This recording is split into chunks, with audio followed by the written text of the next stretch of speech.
Something explosive just dropped from across the Atlantic, and it's aimed straight at Keir Starmer. A surprise message from Donald Trump is now reverberating through Westminster, and let's just say, it's not subtle. In fact, it's the kind of political sledgehammer that could shake Labour's entire energy agenda to its core. Stay tuned, because what Trump just said could flip the UK climate debate on its head. Let's break it down. But first, hit the like button and subscribe to the channel for more. Just when you thought Donald Trump had taken a step back from UK affairs, he stormed back into the spotlight with a blistering takedown of Labour's climate agenda. In a move that's already making waves across Westminster, the US president took to Truth Social to publicly blast Sir Keir Starmer's net zero policies, specifically calling out wind turbines as costly and unsightly, and demanding the UK return to one thing: old-fashioned drilling. Yes, that's right, Trump, never one to hold back,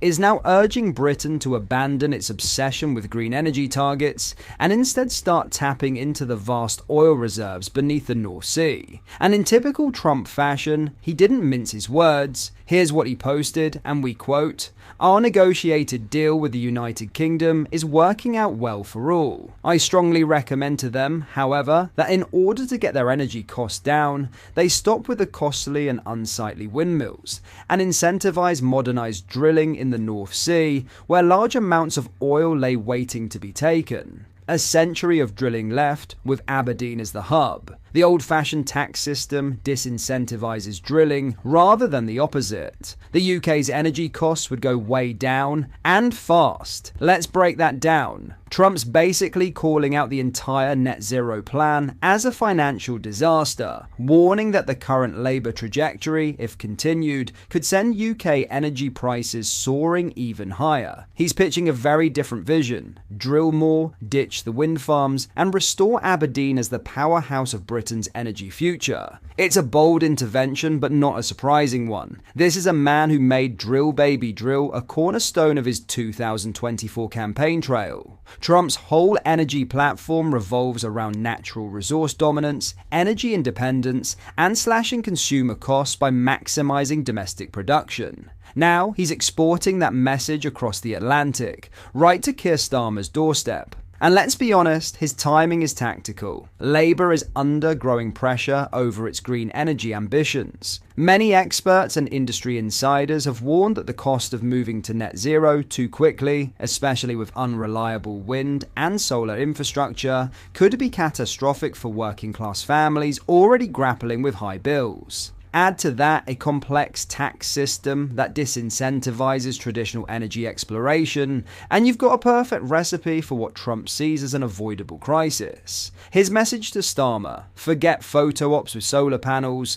If you want to slash bills and secure Britain's future, bring back drilling, and bring it back now. The reaction so far, silence from Downing Street. GB News reached out to both the Department for Energy Security and the Cabinet Office for comment, but as of this recording, neither has responded. Which raises the question: are they rattled, or are they just hoping Trump's message doesn't catch fire? But here's the thing: it already has. Trump's post is spreading fast, and it's not just the usual crowd backing him. Plenty of ordinary Brits, especially those in energy-dependent industries, are cheering the idea of reviving North Sea drilling and slashing dependence on imported energy. So what happens next? Will Starmer double down on Labour's net zero vision and ignore the warning shot from across the pond? Or will this pressure campaign ignite a wider debate about Britain's real energy future? One thing is clear: Donald Trump has just thrown a political grenade into the middle of the UK's energy strategy, and Keir Starmer better be ready for the fallout. In other news, Shadow Policing Minister Matt Vickers has launched a scathing attack on Prime Minister Sir Keir Starmer's insane Chagos deal after signing a £10 billion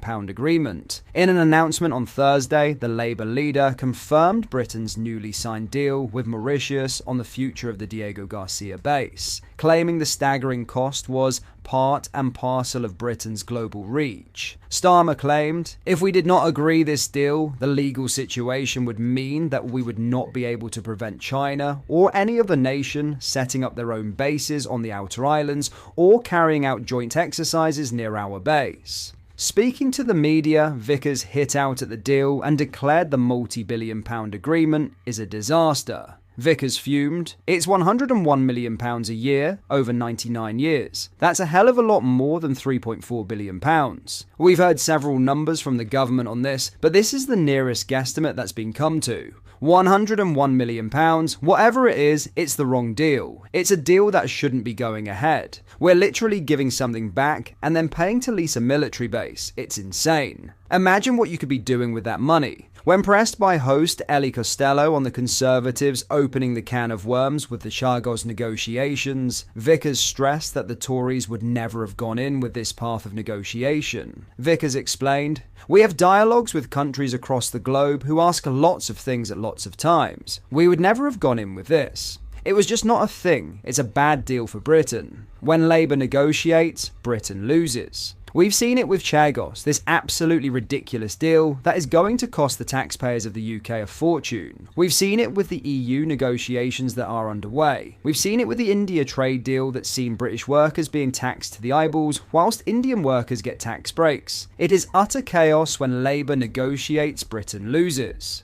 Pressed by host Stephen Dixon on Secretary of State Marco Rubio's take on the deal and how it secures a long-term, stable and effective operation of the joint facility at Diego Garcia, Vickers argued that the deal is not in the British interest. There might be lots of views from different parts of the world who have lots of different interests, but this deal is not in Britain's interests at all. It's not in the interests of taxpayers who are going to be forking up for this ridiculous sum of money. Delivering his verdict on Starmer's defence of the deal, Vickers claimed that the Prime Minister would have offered the same defence for the EU deal. Vickers concluded he probably would have said the same thing about his new relationship with the EU and the difficulties that he's causing for farmers. We're now becoming subject to more EU law. We're handing more control back to the European Court of Justice. We're seeing more British taxpayers' money going. All these things are choices that Guy has put behind number 10 to make choices. This is the wrong choice, and it's a bad deal for Britain, he added.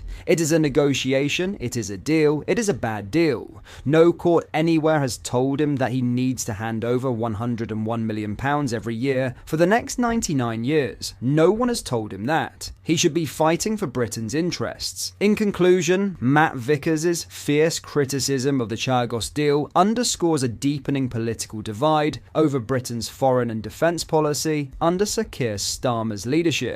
What are your thoughts on what we discussed in today's video? Let me know down in the comments section below. If you've not yet already, make sure you do drop a like on this video and subscribe to the channel for more British content. Thank you, take care, goodbye.